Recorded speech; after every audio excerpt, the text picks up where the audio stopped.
The Oklahoma City Thunder played a preseason game tonight. Josh Giddey went off. You can overreact all you want to because Josh Giddey played a phenomenal game. We saw Dort carry over his three-point shooting.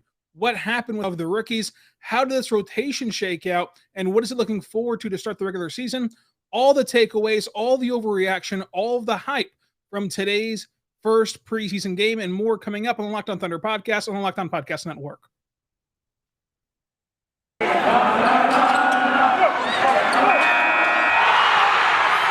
are Locked On Thunder, your daily Oklahoma City Thunder podcast.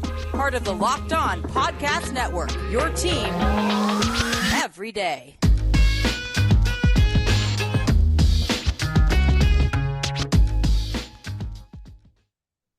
Let's get it going on the Locked On Thunder podcast on the Locked On Podcast Network, your teams every day. I am your host, Rylan Stiles. You can follow me on Twitter at Rylan_Stiles. That's at RYLAN_STILES. You can follow the show on Twitter at LOThunderPod. Email the show, LOThunderPod@gmail.com. Call into the show, 405-362-7128.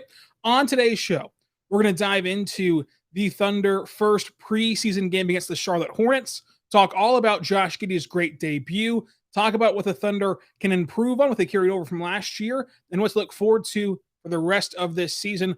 All of your overreactions and so much more, including handing out our MVP pick of this game. And did we win or lose our first Moneyball of the season? Thank you for making Locked On Thunder your first listen every single day, every single morning. We're available and free on all platforms. Make sure you go subscribe anywhere you get your podcast from, including on YouTube as well. So make sure you check that out right here on Locked On Thunder. Of course, you can also find me over at thunderousintentions.com and on Twitter at Rylan_Stiles. So the Thunder played an actual basketball game today. They played a fun game. It was a live stream only game on the Thunder website. It was weird, but it was back. And we start with the way we always do with the game overview. Kenny Hustle was out with a bruised toe, and they say that if this was a regular season game, Mark said that Kenny would have played, but it's not. It doesn't really matter. Derek Favors is out on a return to play plan.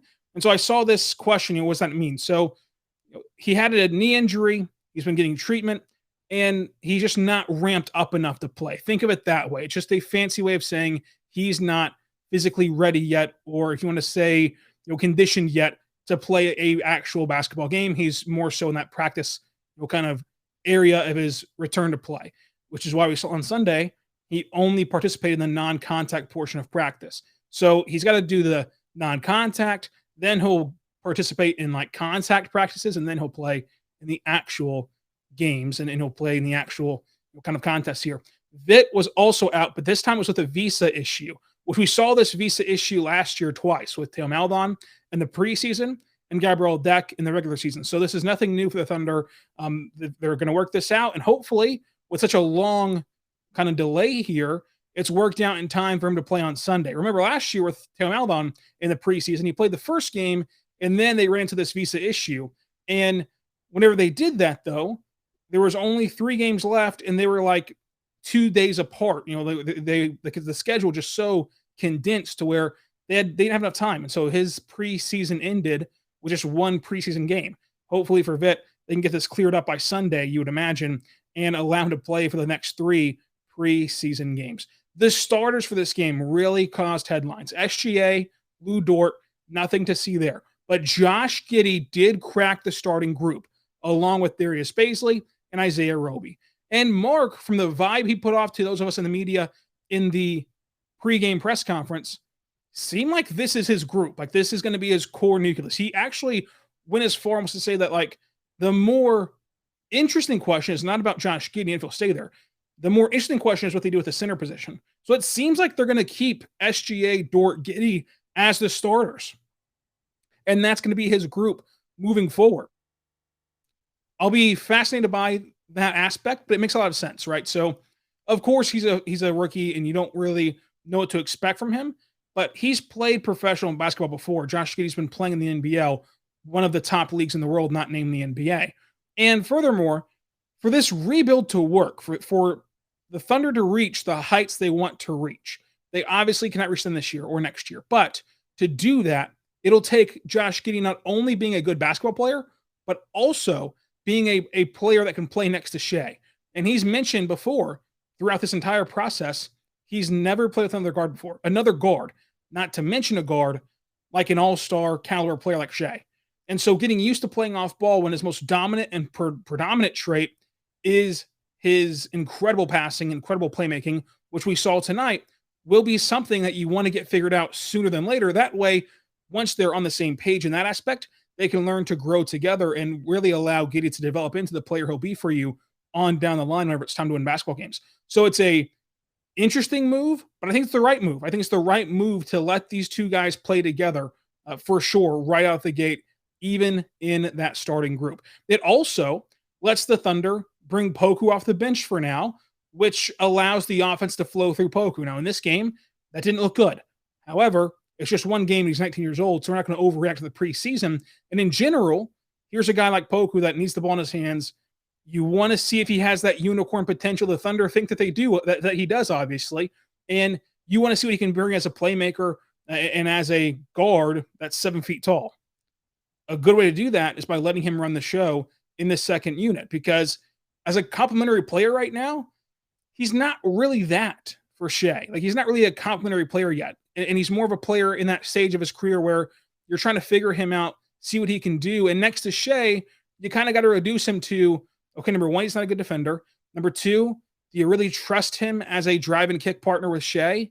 And then what are you going to kind of be limited to at that point with Poku's development? It could be best for his development and Giddey's development to swap those two guys and put Giddey in the starting group. And they do that so far right out of the gate. So I like this move from Mark and the Thunder.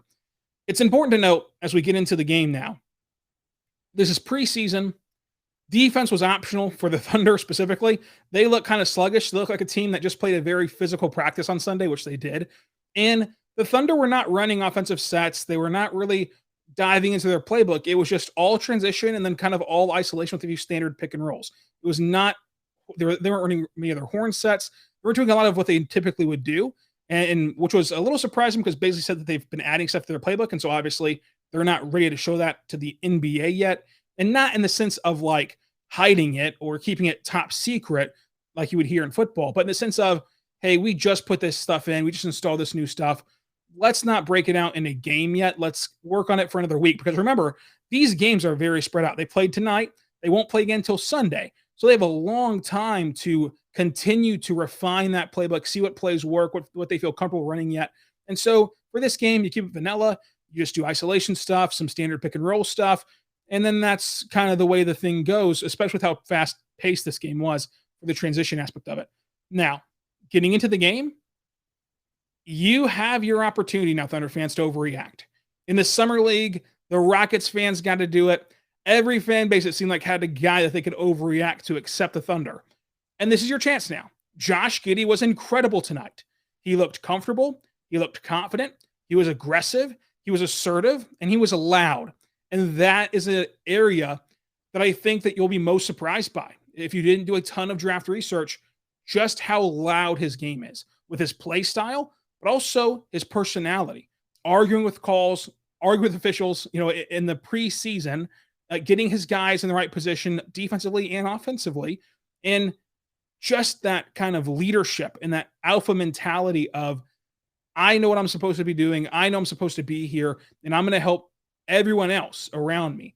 Just that leadership quality was something that might have caught you off guard in this first preseason game. He was awesome, though.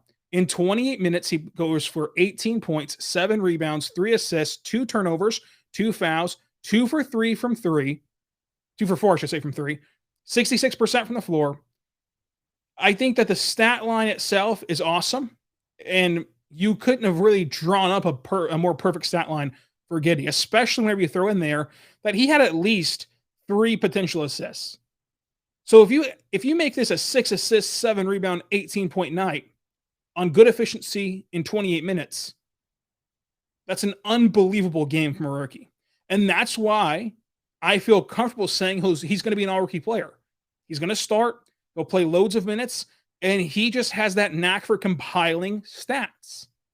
Especially if he keeps his efficiency number up the way it was tonight, he will be an all-rookie player. He's going to get rebounds. At 6'9", a lot of the times he'll be the tallest player on the floor for the Thunder. Like, they're going to go small a lot. They're going to go positionless a lot. He also loves to get involved in rebounding. That's just what he likes to do. And Mark says they've got to teach him now to, okay, it's great that you're involved in rebounding, but if you don't get that rebound, you've got to dart your way back in transition defense, because if you don't, we're now at a disadvantage. So learning that comes with the territory, and he'll have to get adjusted to that. But in terms of stat compilation and getting all rookie honors for one of the 2 all-rookie teams, I feel comfortable saying right now, Josh Giddey will be on that team. He had passes tonight that are just otherworldly. And it makes you really step back and you think to yourself, wow, the Thunder have so many guards. What are they going to do with these guards? You want to develop Taylor Maledon, develop Ty Jerome, develop all these players. Listen, they're all good. That's fine to want to develop Taylor Maledon and Ty Jerome and these other guards on this team. You should not worry about any player getting lead guard minutes other than Shai and Giddey. If Taylor gets lead guard minutes, that's fine. That's secondary. If Ty Jerome gets lead guard minutes, that's fine. That's secondary. You prioritize, though, lead guard playmaking minutes for Shai and for Giddey, because what Giddey can do on the floor as the point guard is special. With Ty Jerome, with Ty Jerome and Taylor Maledon, you're thinking to yourself, these guys could be guards. They could be point guards in this league. No, Josh Giddey can be a great point guard in this league. And at worst, he'll be a good one. Like, he has that vision. He has that passing. The ability to whip the ball off the dribble with your offhand across the court to an open man. Unheard of, especially for an 18-year-old. He had that great bounce pass that threaded the needle and found the pocket right on Mike Muscala. Incredible. He threw like a 99-mile-per-hour fastball to the low block to Muscala, who blew the layup. Well, a lot of these great passes were not capitalized on with points. And so it won't show up in the stat sheet, but it shows up with his vision, his awareness, his ability to just sprinkle the ball all over the court. The passing was as good as advertised. Josh Giddey was as good as advertised. And imagine if we got to see him in Summer League and he did this in Summer League, you would have gotten your chance to overreact. It would have kind of put everyone at ease earlier. But this should put you at ease what he did today in this preseason game. And I know it's one game. And I know it's preseason. But again, nobody was really screaming that at Rockets fans or any of these other fan bases about their guy. And Josh Giddey just did this in the kind of NBA setting. Now, there will be growing pains. There will be kind of difficult games. But tonight, celebrate knowing that Josh Giddey had a great game. Coming up, let's talk about what Josh Giddey can do for his NBA career and talk about what else stood out about this game for the Thunder. But first, I want to say right now, but our good friends over at DirecTV. So listen, DirecTV Stream is incredible. And I want to know if this sounds familiar. You've got one device that lets you catch the game live, another device that lets you stream your favorite shows. You're watching sport highlights on your phone, and you've got your neighbor's best friend's login for all the good stuff. Well, I want to tell you about a simple way to get all that entertainment that you love without the hassle. And a great way is finally here to get your TV together, and it's called DirecTV Stream. It brings your TV live and on-demand favorites together like never before. You can watch your favorite sports, movies, and shows all in one place. There is no more juggling, remotes, and no need for another device ever again. And best of all, there's no annual contract. So get rid of the clutter and the confusion and get your TV together with DirecTV Stream. You can learn more at directv.com. That's directv.com for DirecTV Stream.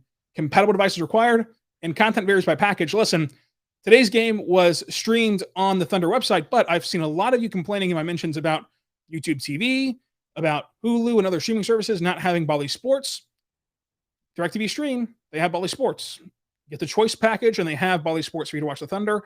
So check that out if you're interested in that as well. So check out DirecTV Stream, do your research, and check it out. It's a great service. Let's say right now about our good friends over at Shopify. So Shopify is great. It is something that I think sounds great. It's another sale on Shopify. It's an all-in-one commerce platform to start, run, and grow your business. Shopify gives entrepreneurs the resources once reserved for big businesses. So like upstarts, startups, and just kind of do-it-yourselfers can get these resources that were once just kind of only given to these billion-dollar companies.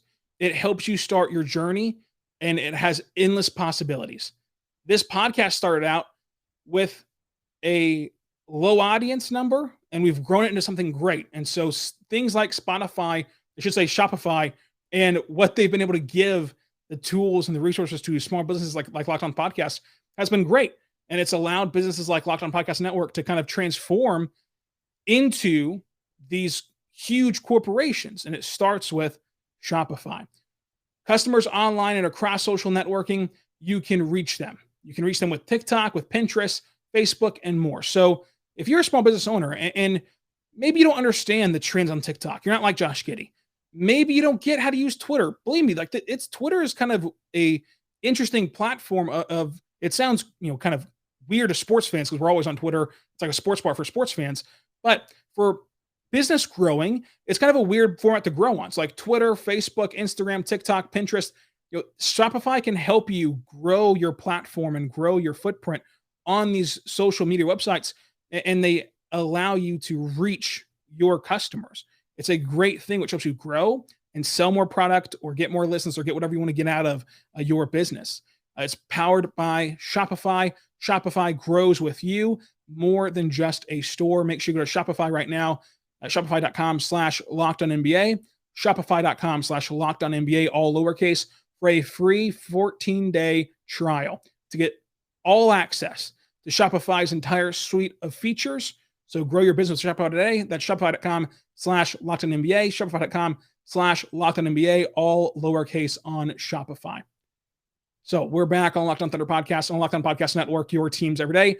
Thank you for making Locked On Thunder your first listen every single day. We are free and available on all platforms for you to listen on. So subscribe anywhere you get podcasts from, including the new YouTube channel. So I appreciate that as well. So Josh Giddey, what can Josh Giddey become? Because you sit back and you watch this game or watch the highlights and you see these jaw-dropping passes. You see some flashes of decent defense, of quality enough defense, and he goes 2 for 4 from 3. He has some great drives at the rim, some nifty finishes. Josh Giddey can really, in the long run, be a upper echelon player. It's what I said on draft night. Josh Giddey was not your microwave success story. This was not going to get Sam Presti flowers in the moment on draft night. On draft night, it was more questions than answers. But in 5 years, Sam Presti's betting on Josh Giddey being somebody who outperforms his draft slot and retroactively getting that praise Sam Presti believes he can get. And if Josh Giddey passes like that, again, he could have easily racked up 6 assists tonight. And we know where this team's projected to finish at. Imagine him with better help and better shooters, better offensive threats, and that passing ability. The sky's the limit. I mean, it truly is. Now, I think that it's easy to see an all-star game in his future if he can progress the way that the Thunder think he can, because he'll be a stat machine, a stat compiler. The rebounds. We saw him effortlessly, like he was not hunting shots and hunting for himself, get 18 points effortlessly, 7 rebounds. And we know with that passing ability and an improved team around him in the future, those assist numbers are going to rack up. I mean, they're going to rack up. If Josh Giddey finds a 3-point shot, and he goes 2 for 4 tonight from beyond the arc, but if he finds a consistent 3-point shot, then Sam Presti will be just dancing in the streets of Bricktown with what this guy can become. It's that simple, because his playmaking, vision, passing, ball handling, it's elite. It's elite today as a rookie. And so now you're just adding to that. Now you're just adding to that elite trait. You're not trying to find that elite trait. You're adding to it. There's a big difference there whenever, kind of plotting out a developmental plan for your rookie and for Josh Giddey. Now let's talk about Lu Dort. Lu Dort goes 3 for 6 from 3. Great sign, right? It's one game, it's preseason, but it's okay to still to wonder if Lou Dort's three-point shooting from last season was a fluke or a mirage or whatever, or still be concerned that maybe that other shoe will drop, today was a good start. You'll take 3 for 6 from Lou Dort all night long, all week long, twice on Sundays. So it was good to see him knock down shots. He had that amazing dunk at the rim as well. Lou Dort played well. SGA, 9 points, 3 rebounds, 4 assists, doubled all night long. The Hornets did a good job of delaying the double team and maybe confusing Shai 1 or 2 times, on a few possessions. And of course, Shai was not as efficient as he normally is, shooting 37% from the floor. But again, this was an offense that was not at all going through sets and going through plays and schemes, just kind of a clunky look whenever they didn't get transition. And thus, that hurt Darius Bazley. I thought Bazley played good defense. Offensively goes 0 for 4. And I get the want to overreact. I get the want to, kind of crush Bazley today, especially on the back of a bad season last year. But I am by no means there with Bazley. Yes, he went 0 for 4, but one offensive play, he caught the ball, top of the key, 3-point area, drove to the rim aggressively. Lost the ball on the way there, but he was aggressive. And so that was one of his turnovers, and that'll go down the stat sheet as a bad play, but you want to see him be aggressive. You want to see him take those chances. And nobody was hurt more by them not running plays and not running offensive sets than Darius Bazley. Goes back to last year where he was not utilized correctly. If you're going to have him just stand around the 3-point line and not really do anything and not allow him to be active and be a cutter, he's not going to look good offensively. He just isn't. You got to put him in good spots, and they did not do that tonight in the preseason. That's, to me, not worth overreacting to. I thought that he moved well and relocated well, that the Thunder just weren't really looking to run actions like that tonight on offense. Played good defense, had an aggressive drive. That was enough for me. That was enough for me to see improvement from Bazley. Even though the stat sheet looks awful, be careful whenever you're just kind of throwing around how bad Bazley was offensively. There's a lot that goes into it.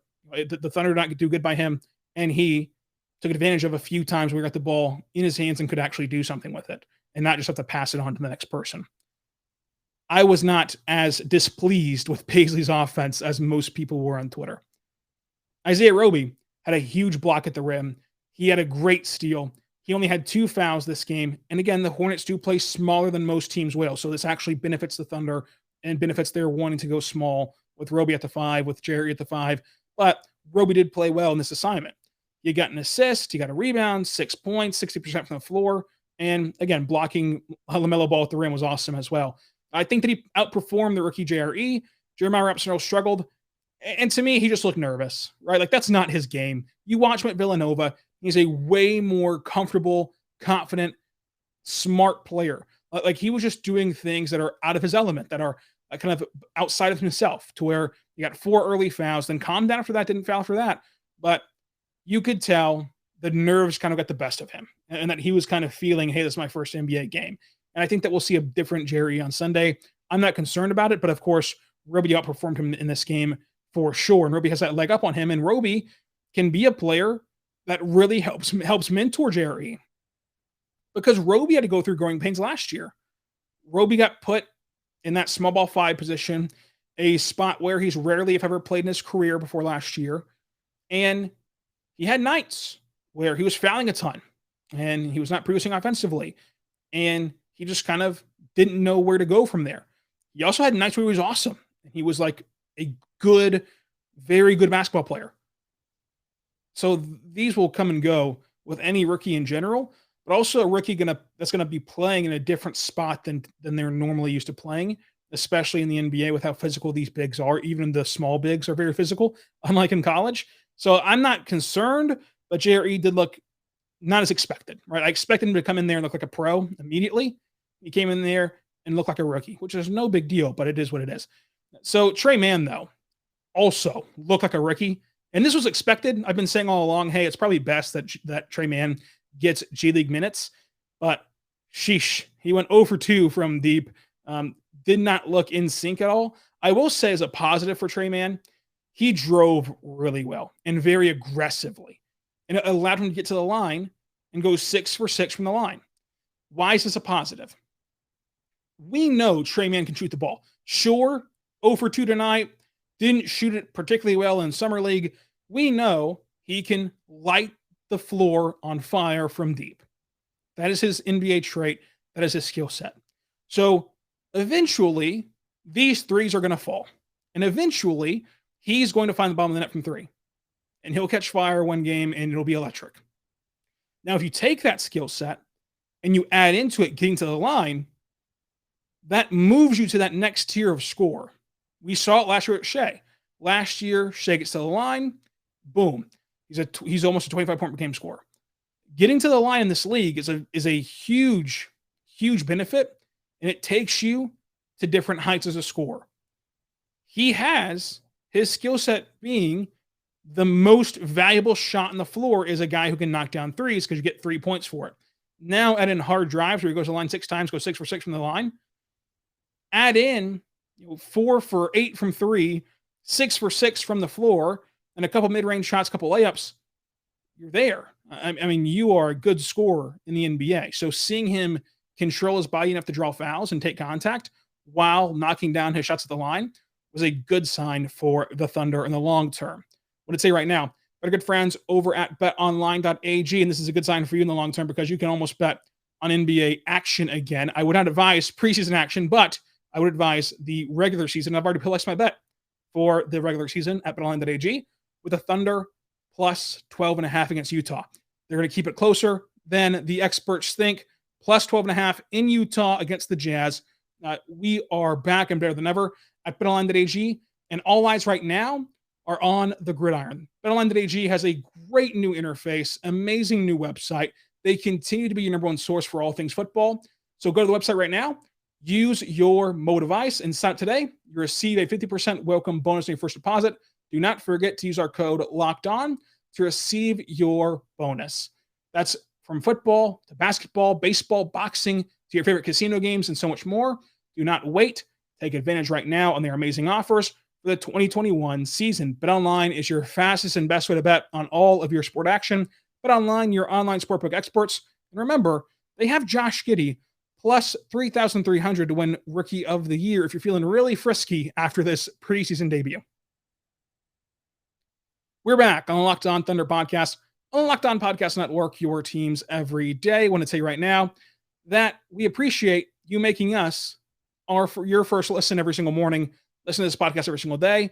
We do it daily. Get you caught up for the Thunder. Right now, when this podcast is over, you can go check out Locked On Fantasy Basketball, which gets you caught up on your fantasy basketball needs and also preps you to win your league. So check them out with Josh Lloyd, the number one host and the host of the number one overall fantasy basketball show in the world. So Aaron Wiggins was incredible in 7 minutes, only preseason, whatever. But in those 7 minutes, he looked like the player he looked like in Summer League.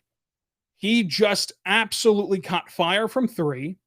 He goes 3 for 3 from three, 12 points, a steal, looked good on the defensive end, looked good on the offensive end. And as I said yesterday, I feel very confident that one of or both of Aaron Wiggins and Paul Watson Jr. will be converted to a standard NBA deal and continue the streak of the Thunder converting two-way contracts.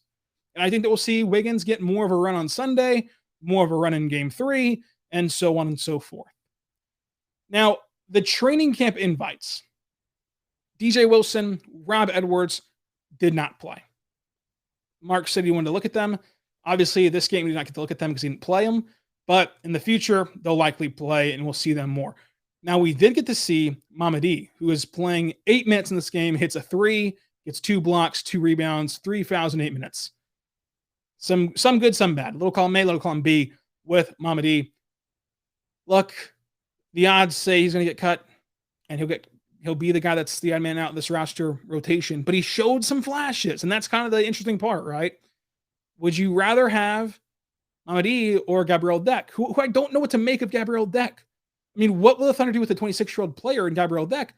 But he's a very solid, very good player. It's so confusing because what did the Thunder view Deck as moving forward? It's hard to judge that because every time we've seen him play basketball, either those 10 games last year, the Olympics this summer, this first preseason game or his film from his overseas career, He's been a very good player. Very good. Now, he's a bit of old school big, throwback style basketball player. Doesn't necessarily stretch the floor as you'd like to in the modern era, but he plays 17 minutes in this game. He gets 5 rebounds, an assist, and he only fouls twice with 4 points from perfect from the field, perfect from the line. He just does his job, and he's consistent. He's reliable. There's huge value in that in the NBA, but for this specific team that's trying to build long-term, how do they evaluate Gabriel Deck in his future career? Because to me, even though it's been 10 games plus a preseason game, Deck has shown enough to where, yeah, this guy can play. This guy can play in the NBA for a while, like for a long time. He has an NBA career ahead of him. But is that career in Oklahoma City? Are they showing him off to maybe trade him? Or do they see him as somebody who will be a part of this core and this roster when the Thunder want to compete again? I'm not sure the answer to that question. I'm only sure that he's played very well every time we've gotten to see him. Since coming on the Thunder radar, he's played very well. Now, we'll end it with Poku. Poku had a bad game. He tried to do a little bit too much. The offense was running through him. He had a stretch where he had a bad turnover, a foul, another bad turnover. It was not a great game from Poku. I think he recovered nicely, played better towards the end of the game. But the key kind of possession for this game was important to me because this is going to be the Poku experience. He'll have games where you talk yourself into him being a unicorn, an all-star, and a superstar player. He'll have games where he looks totally and absolutely lost and an awful basketball player. He'll have games in the middle. But in all 3 of those situations, you can take something from his game, including this very bad one. You got to see the added strength of his game in this possession where he gets the ball kicked out to him for 3. He bobbles it. The defense closes out. He no longer has the 3-point shot. He puts the ball on the deck calmly, goes into the painted area at the elbow, and then kicks it to an open man for 3. That's where the strength of his game and the strength of his body has really shown itself this offseason and this training camp. Mark has said so. His teammates have said so. He has said so. So that was a good thing to take away from this game. That was ultimately a lot of bad from Poku's preseason opener. But again, this is the life of playing a 19-year-old. He'll have 4 for 12 games where he puts up 11 points and he hauls in 4 rebounds and he gets 1 assist and 2 steals and 3 turnovers. He'll also have games where he scores 25 points and he's an efficient shooter and he's got 7 assists. You take the good, you take the bad, and you continue to grow. You have to remember not only his age, but the feeling when he was drafted was, will he even come over? Will he even play? It was the classic Fran Fraschilla. He's 2 years away from being 2 years away. That was the expectation less than a year ago. He was not drafted at this time right here. And yet he's already played 72 games in the NBA, and not exactly 72, but he played the season last year in the NBA plus the G League bubble. He looked really good at times last year, really bad at times last year. He's doing the same right now. He's getting that growing experience in the association, which is better than anything else he could be doing right now. So you like that from Pokusevski. You take the good, take the bad. And then on Sunday, he could be phenomenal, and we're singing a different tune. Now, I picked Jeremiah Robinson-Earl for the Moneyball pick of the day for game number 1, and I was wrong. Everyone who logged in a prediction was also wrong. If you logged in Lou Dort, which nobody did, or Aaron Wiggins, which nobody did, you were correct. The first MVP award of the season, preseason game number 1, goes to none other than Josh Giddey. Exciting for Josh Giddey. You can't say enough great things. And don't let anybody tell you that it's one preseason game. We know, everyone knows. Enjoy your life. Enjoy your time here, right? If you watch this game, get excited. Feel good about it. You did not get that feel-good story in August for the Summer League. You're getting it right now. You're getting it right now in the preseason. Have fun. Josh Giddey was incredible. He'll be incredible Sunday, hopefully, and be incredible for the rest of his career. And hopefully you've nailed your 6th overall pick, which you have to do to capitalize on this rebuild. So enjoy today. Enjoy this week. Enjoy everything about life. And until tomorrow, we're back to do this all over again. It's up with the Thunder again. I'm Rylan Stiles. Follow me on Twitter at Rylan_Stiles at RYLAN_STILES. Until tomorrow, be good and be good to one another.